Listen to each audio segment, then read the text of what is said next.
Good morning. This is KAMLEPO KALUA. To begin with, tupeleka mafuna bwino kwa nosa Malawi. Andiso makamaka mene mnavotera Professor Sapita Mtarika that you made a right decision to vote for him to lead us up to 2030. Mulungu okondwa nanu nosa Malawi. Chachiviri nditokoza presidenti posankha edini cabinet and the professional one. Apapa tukuthokozeni, congratulations for being professional yourself and above political board.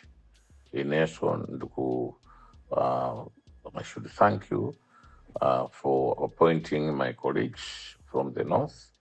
That is the way how to go, especially Rumpi district has benefited, but I am saying, what a president you are. Rumpi, Chitipa, Kalonga, Musadandaule, we are all one. Nkatabe, Mzimba, we are all one. Mzimba, there are two cabinet ministers from Mzimba, MALAWI and Mrs. Msomera Ngwira. What a cabinet it is, what a lean cabinet and a professional one. Thank you, Professor. TPT is a program Make Malawi Great Again. Now, tindi formation yambiri, ndina so 2 days, 3 days, chifukwa ndi marandira my information that I've never seen before. Hey, our country is rotten. Ndarandira ma video amene ajambura chimanga marai muno, mawire houses ama fertilizer, ndrama kumene ziri, maakaunti anditumizira, anthu amene amafuna abere chisankho maina awo matelefoni awo china chilichonse ndatumiziridwa. Tuziwa china chilichonse chimene was put in place for Malawi kuti panopo tikunena zina assassination attempts, anthu amene amafuna aphedwe, anthu amene anali pa list yophedwa, zonsezo tarandira kuma Make Malawi Great Again. Kuma katulusidwe kake kama umbona amene wawa chifukwa tikugawa naso ndi fiscal police kakhala kovuta chifukwa tiwapasa polisi maumboniwo kuma ife sitinganene ma WhatsApp ma voicemail ayi ifeyo tiyena kuchura chabe kuti kwakuti kuliroteni kuma wasati ifeyo tizichura kuti wakutucha ayi. Chinaso chimene ndachiona chakuti panopo ndakondwa kuti kuli a Minister of Home Affairs and Deputy awo kuti andibwezere telefoni yanga andiuzeso chifukwa chani ndinamangidwa pa nkhani ya malemu Dr. Saulos Klaus Chilima. Ineyo namangidwa, nazuzidwa, kunyumba kuna nabwera wazaphwanya zinthu, kutenga ndrama, kutenga mafoni yanga paka pano sana bwezere charger imene anatazichaja telefoni yo napasira zosezo sakundibwezera. Ndeno a minister Mkito, you were a former Inspector General Police and achisari, you know security issues. Ndithandizeni kuti nditenge telefoni yanga chonde mundu andibwezere telefoni yanga andi chifukwa chani namangidwa and panali chifukwa chani mafuna undipera kuna neso ndife chonde nthandizeni kuti telefoni ibwerere chonde munithandize. Chomene mucho muli mapepa zanga PhD amene nawika paka nalemba census mpaka chapter 5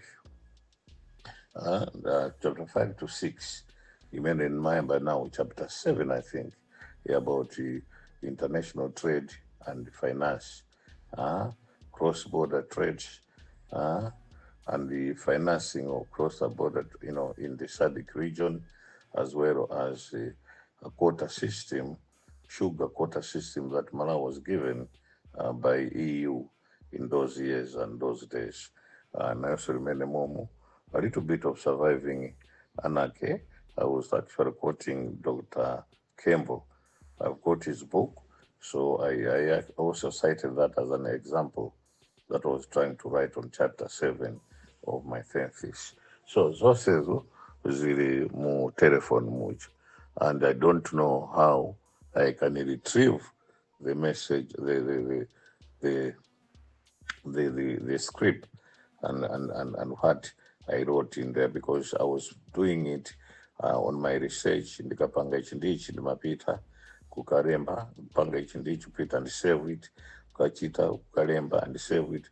So it became my office, it became my research tool, and for me to lose it is something terrible. And I want an explanation from the former Inspector General Police and from the former Deputy Inspector General Police, Mwanga, and Yoramu, kuti ndi Ken Zikale, kuti I was a Minister of Homeland and Security. And ndiri ku area, ndiri ku Columbus Police, usiku Ken Zikale anabwera ku police ya Columbus. Ndamva manena ndi ma officers, officers. And I heard one officer to say, we cannot take him out now. There's no way that we can take him, because the relatives were here and we assured them that he is safe. So that conversation, I overheard it. And in the following day, Benny Piri was coming from Georgia in Eastern Europe. And before he landed, he was in bandages. He was, in bandages, because I'm told, and he told me but he had to come and see me with the Toko Temple. They came to see me. Thank you very much, Ben Piri and the Toko Temple. You showed love. You showed love indeed. Ndeno parizambiri zauta polisi amafuna kuti nandipere koma mpavi ya Mulungu ndi moyo. Ine bwezi kulibe panopo, bwezi you are celebrating without some of us, like Chilima. We are celebrating today because Chilima is not there, and Chilima is not there while we are celebrating. Mostly, kuvota kumena na vota Malawi is because people are angry. MCP sina chitebwino. People were very angry with MCP. People were very angry with the death of Chilima. People said enough is enough. Now let us maintain that thinking that at least we should be able to deliver kwa Malawi.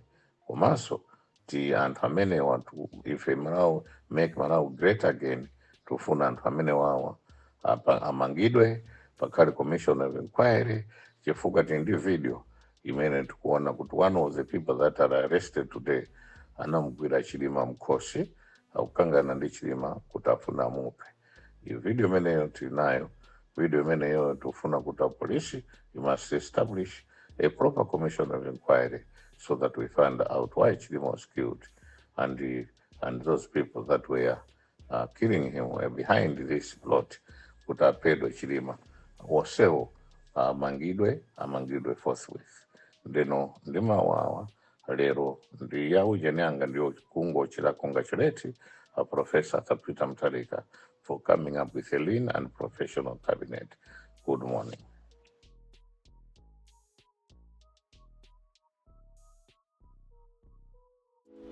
Osaiwala kupanga subscribe ku channel ya AMTV Malawi.